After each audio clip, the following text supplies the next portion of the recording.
Hello everyone, I'm Jnnifer and I'm here with Fabian. Welcome to our next video. We're going to talk about one of my favorite openings and a dreaded opening for people who haven't seen it that often. Especially if you're just starting out. How to defend against it.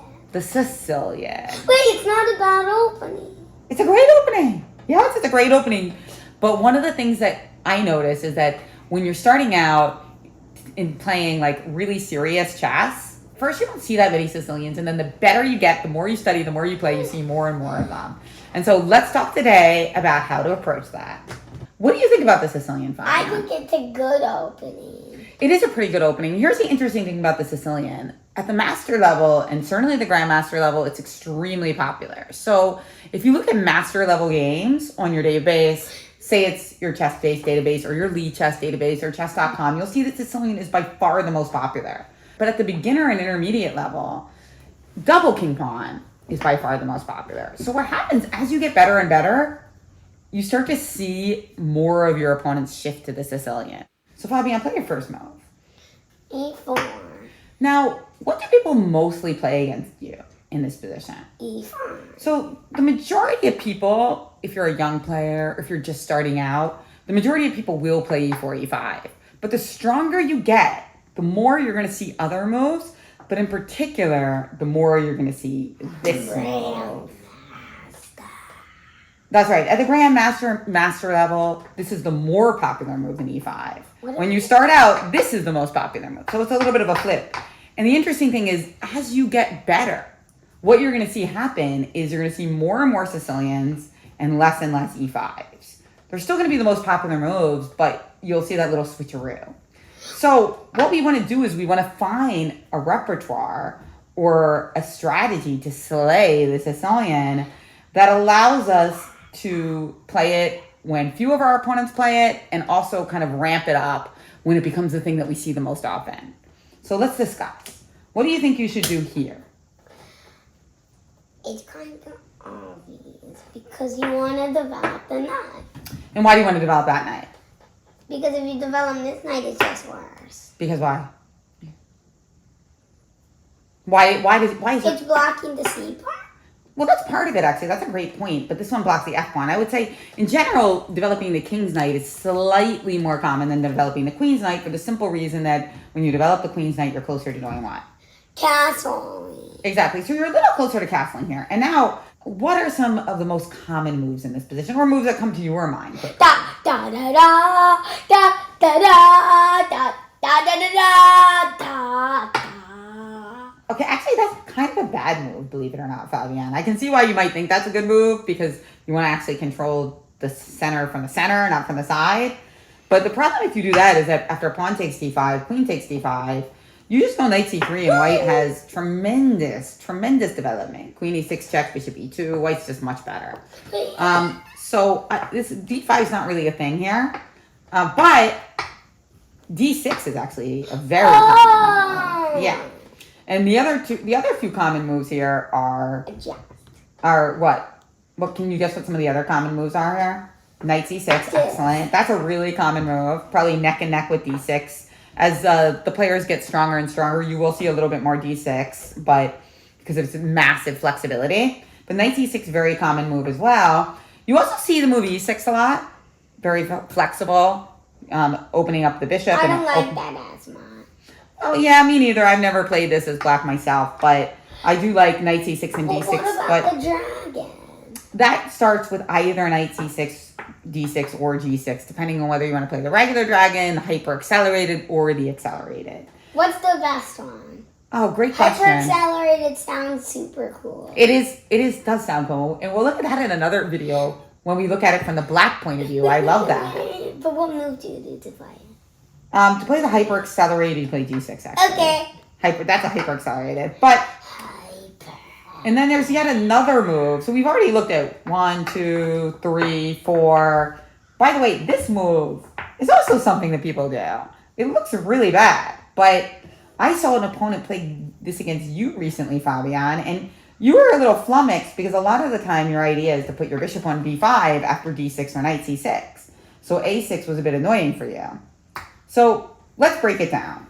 If your opponent plays d6, the most popular move is d4, but it creates a tremendous amount of theory. And when most of your opponents aren't playing the Sicilian, I think it makes a lot of sense to start with something different. And so what I recommended to Fabian was to play this move. Go for it.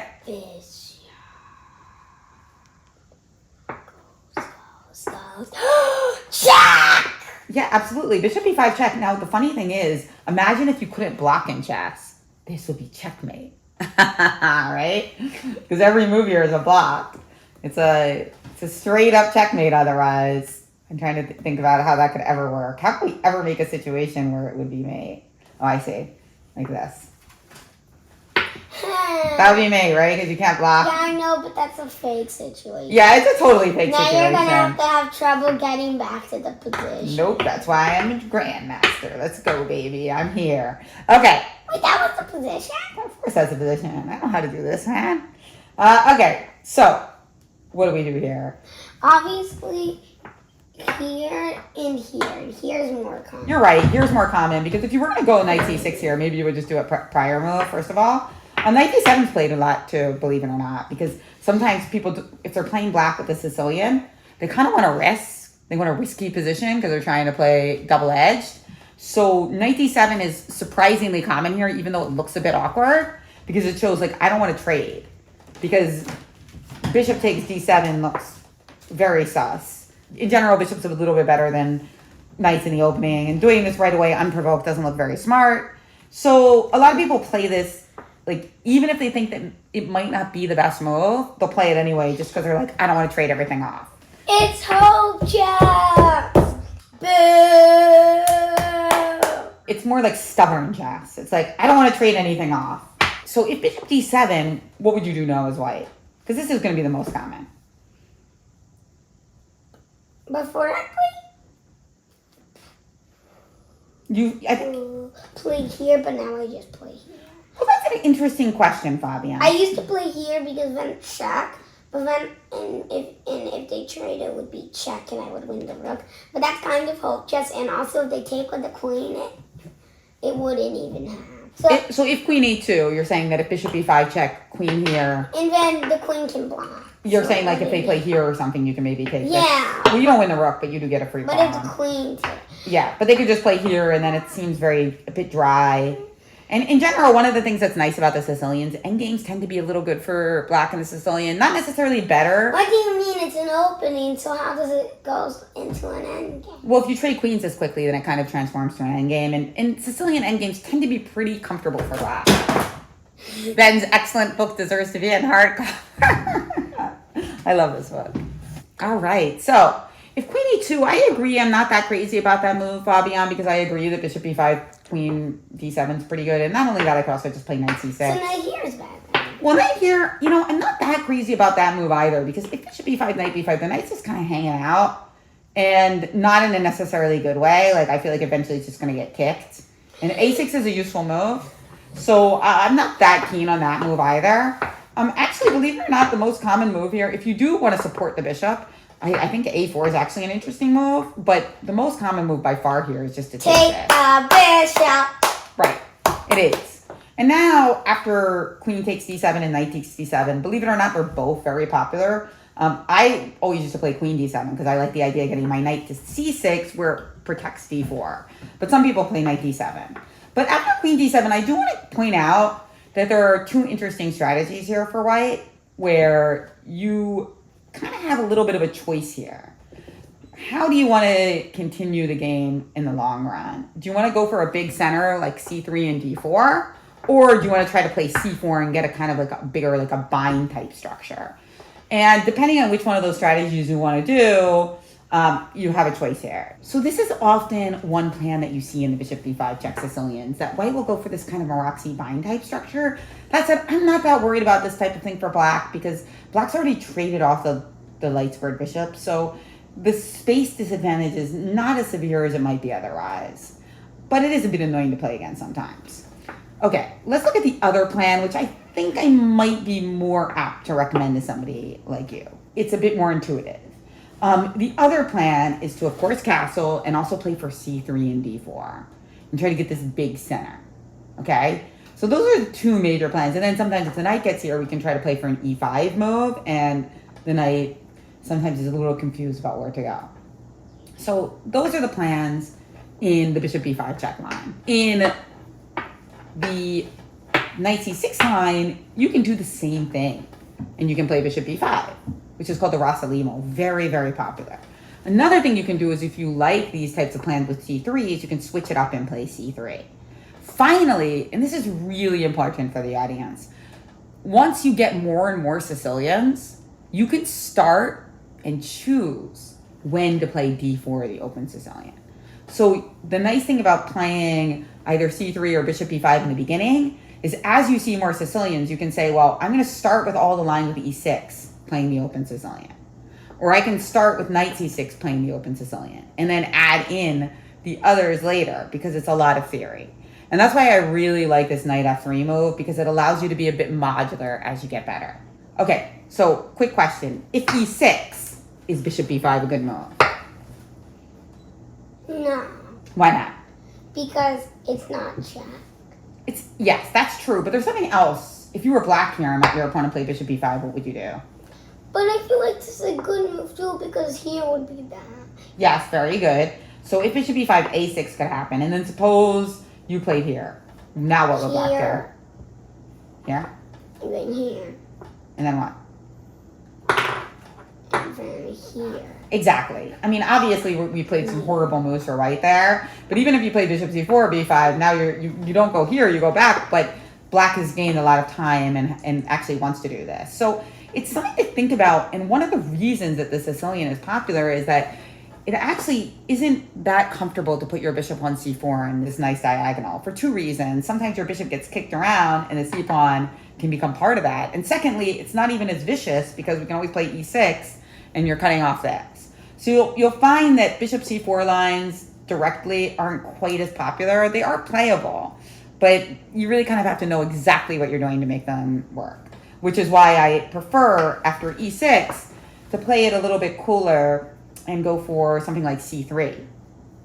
b3 is another interesting move to try to fianchetto this bishop. I like c3. Fianchetto that bishop's better. Yeah, that's a fun move. It's become more popular in recent years. You're kind of waiting to see what you do with the bishop.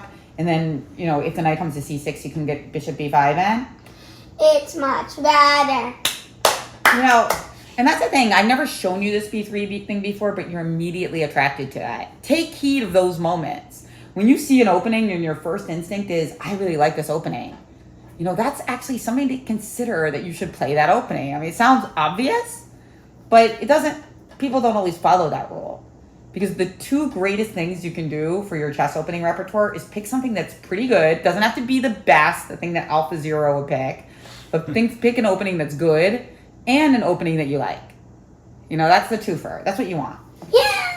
And the third thing that is great, which we talked a little bit last week with the Scotch, the third thing is if your opponents tend to play badly against it. Then you've got the 3 for 3. I love that. Okay. So the Sicilian most people play badly against. I think when they're starting out, it's tough because they don't know what to do against this. And what you see a lot is when people are, especially youngsters, if they see this for the first time, they literally... I'm not a youngster. I think you're still a youngster. If they see this for the first time, they literally pretend that it's just a Ruy Lopez or a Joko. So they'll play their Italian game or their Spanish, like not even paying attention to what their opponent's playing. And I mean, I get it. Like, it's very confusing if you're a kid and you're seeing this for the first time, or if you're an adult approver and you're just getting started and everybody plays e5 and somebody plays c5 against you for the first time. You might just want to play bishop c4 and castle. I get it. Makes a lot of sense.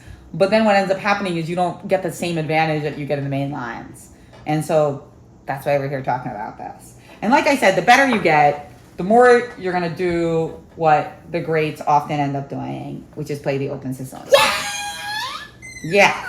And again, you can pick which lines you want to play the Open Sicilian against. Like, again, those 3 main moves, knight c6, d6, and e6, one by one, add them into your repertoire. No! Perpetual chess improvement. Final tip, because I saw this actually happen to you in a blitz game, Fabian, is that after a6, believe it or not, d4, it's not the best move. d4, believe it or not, is sometimes it's a little bit tricky to handle. I actually prefer here is white to play c3. Some people I think play c4. And the reason is that after d4, pawn takes d4, knight d4, e5, we can't get bishop b5 check in. So yeah, this is... And the knight has to move. Yeah, and black sometimes can play for like a quick d5. It's a bit irritating. So in general, luckily not that many people play that move, so it's not something you really have to worry about much. So finally, because it's all about openings and repetition and just knowing the first few moves and being comfortable with it. Openings. Let's do a quick little refresher and just talk about what we learned. Okay, so you play as white.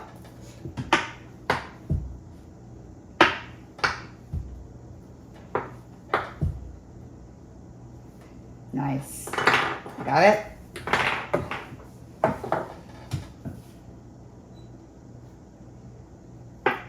Great. That's definitely one. If you play c4, it's good to play it right away. Okay. If you play c3, you can castle first. Yeah, because after knight f6, you're not going to play knight c3 any. Well, now you have to defend the pawn. So you have to play like rook e1 or queen e2. Yeah. Rook e1, and then after knight c6, c3. Yeah. Perfect. That's cool. Love that. Okay. All right. So that was cool. Now let's look at next one.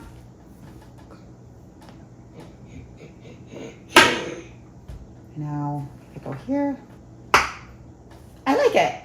I like c3. Well, I like c4 I was just more because then you can play d4. Okay, so with e6, what do you think? What are some good moves here? c3, I love it. Going for d4. You also mentioned that b3 was appealing to you. Both good.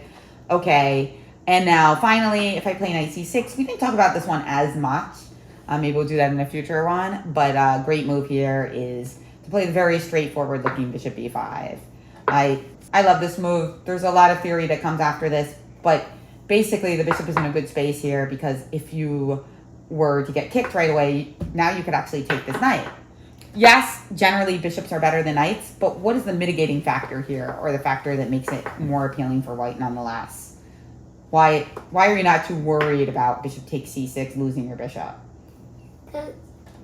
Because what? Here. Because now it's up with these pawns. They're doubles? Yeah, it just seems like the position's a little awkward for black. Like, I'm not that worried that I lost my two bishop pair here. First of all, the position's relatively closed, and they could take, even if they take this way. Yeah, these pawns aren't exactly paragon of strength. You know, sometimes double pawns are good, but these ones look like they could potentially become weak. Playing the Sicilian defense is better than defending against the Sicilian defense. Why would you say that? I think we can just slay the Sicilian. Because I like it more. So maybe we should learn the Sicilian for you next time. Coming soon, Fabian and Jnnifer on the Sicilian for black. Not that soon. So how should we end the video? Bye first. Bye.